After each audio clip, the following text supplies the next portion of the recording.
this side the same way. Yeah, I kind of like that stuff. That's pretty nice, really. Hopefully that'll last me a while. There's quite a bit of it there, so I think it would. All right, there we go. Now, when you go to mount a rim, what you want to do is you want to try to get it on there as far as you can.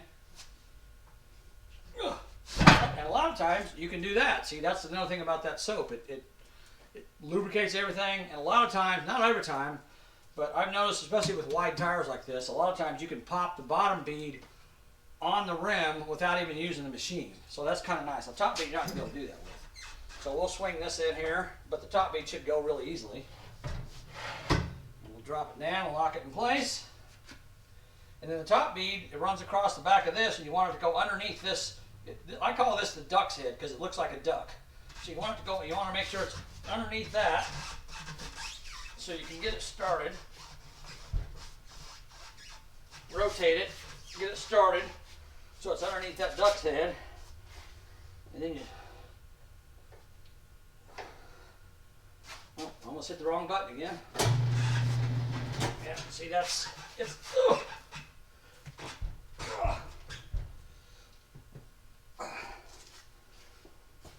all right, try it again. There we go.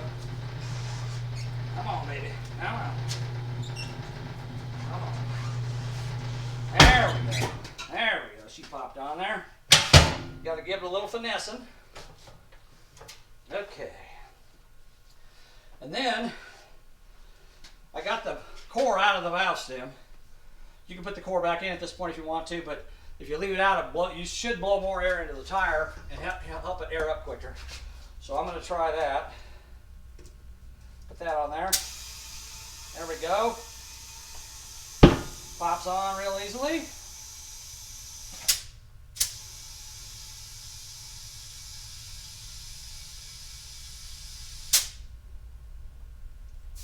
All right, we're going to release that. Put the put my valve stem tool somewhere in here. There it is.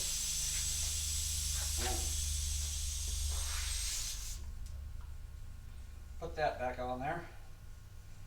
And actually, if you aren't putting new valve stems in, it's probably a good idea to take a little bit of this lubricant and put it on this valve stem like that. Put it on the seal and the threads on the valve stem.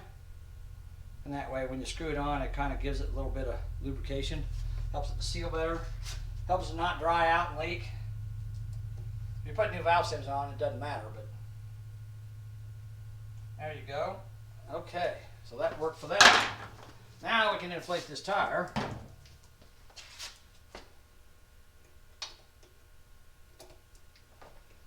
Alright.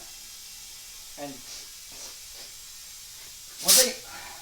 one thing you want to remember is when you're inflating the tire, hi Bear, hi Bear, Bear wants some attention.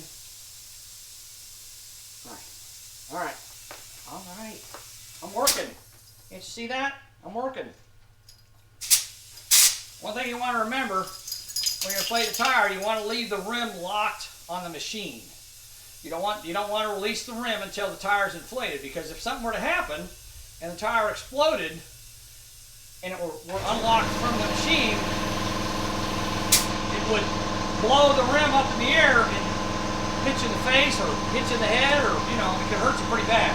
So always leave your rim locked on the machine until it's properly inflated.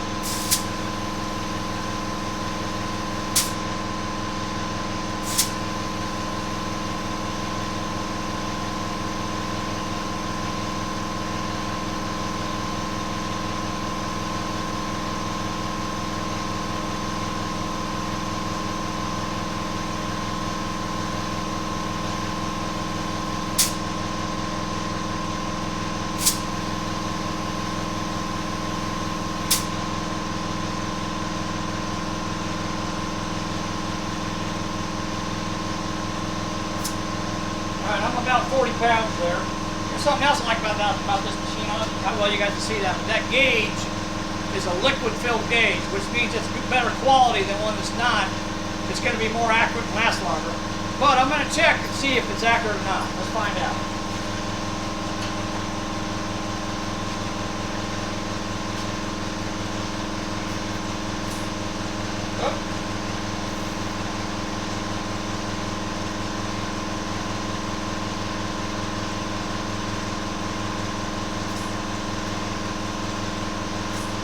Yeah, it's pretty accurate. It aired up to about 40 pounds, and that gauge there read about 43, so it's pretty close. I'm good with it. All right. Put our valve cap on there. And we're done with that. There we go. One qualifier mounted. All right, let's do the other one.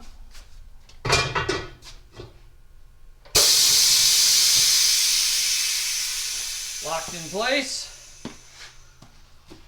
Okay. Now, if you get on eBay and you look at these tire machines, there's probably a half a dozen different people selling them, and you can buy them as a set. That's what I did. You can buy them individually or as a set, but they're a better price if you buy them as a set. But you'll see them red ones, you'll see white ones, you'll see blue ones, you'll see green ones, but really they're all the same. I mean, what I did, I just found the best price because they're all made in China. They're probably all made by the same manufacturer with different, this one it says Xingong on it, whatever that means. Xingong, Jingdong, something like that. Anyhow, so I don't know what brand they are, but I think probably pretty much all of them are the same on eBay. So, if you decide to buy a set of these, I would probably just look for the cheapest price, especially if it includes free shipping, which these did. Of course, I bought these a while back, but I don't know if you can get free shipping now or not. But maybe they raise the price and still give you free shipping. I don't know. I don't know what they cost today. I haven't checked on them. I've had these for I probably had them for 6 months, but they sat in the box for probably the last 4 months. They've been sitting in a box. I just got them out and put them up just like a month and a half or 2 months ago, because I wanted to do an unboxing on them, and I was busy doing other things. So I did an unboxing video a couple months ago and put them out here. And now today I'm using them for the first time, and you get to watch. There you go. Put the soapy, gooey, slippery, whatever, lube on here.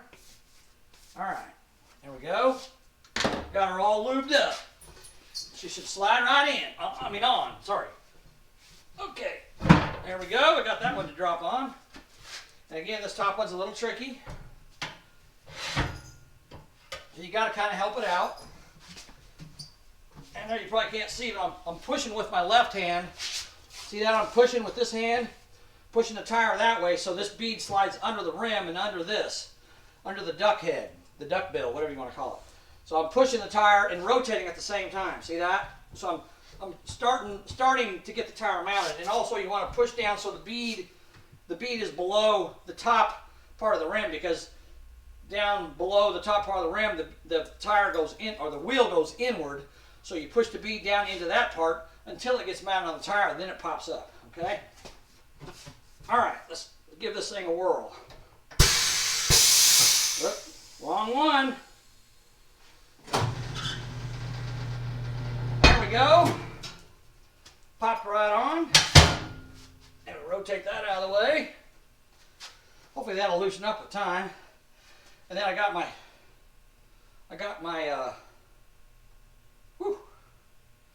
got some extra lube there.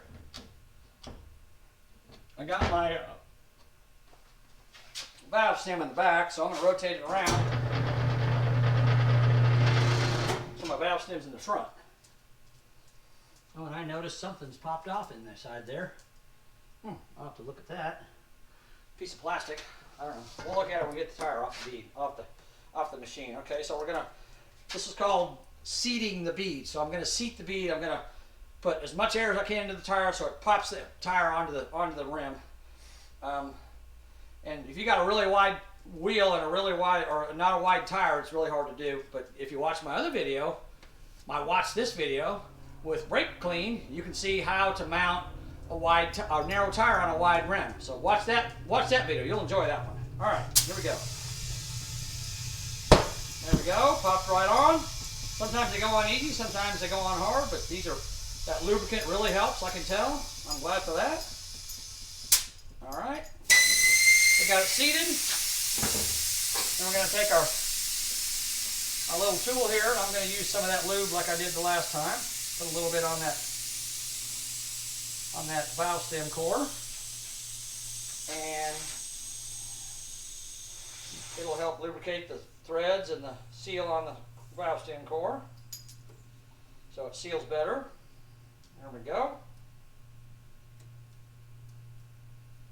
All right, we'll go ahead and inflate it. I like this.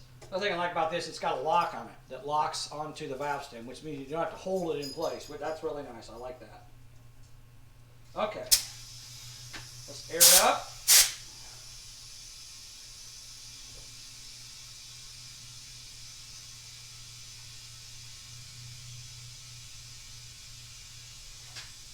It's probably a good idea to stand back a little bit when you do this. You know, a lot of times there's on commercial machines you'll have a feet pedal that airs these up, and you can put your foot down there and kind of lean back.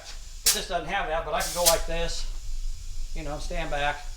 But again, remember, keep the rim locked on the machine until it's fully inflated. Because if something happens, you don't want that rim to blow up in the air and hurt you. And we're at about 20